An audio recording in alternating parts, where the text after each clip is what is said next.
একদিন এই কুকুরটা তার ভেড়াগুলোকে ঘাস খাওয়ানোর জন্য নিয়ে আসে। তখন তার ভেড়াগুলো সবকিছু খেতে খেতে সামনে আগাতে শুরু করে। তাদের রাস্তায় একটি তাঁবু আসলে তারা সেই তাঁবুটাকেও খেয়ে ফেলে।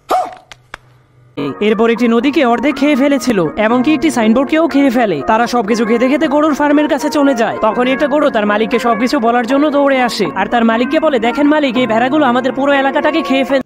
রুকো যারা, সবর করো।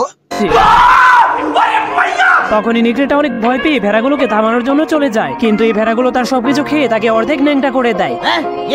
এরপর গরু আর ভেড়াদের মালিকের মধ্যে ভয়ঙ্কর একটি লড়াই শুরু হয়ে যায়, কিন্তু কুকুরটা নেকড়েটাকে অনেকগুলো বন্দুক দিয়ে একসাথে গুলি করতে শুরু করে দেয়, যার কারণে নেকড়েটা অনেক ভয় পেয়ে তার ফার্মের মধ্যে চলে যায়। এরপর ভেড়াদের উপর যুদ্ধ ঘোষণা করে দেয়।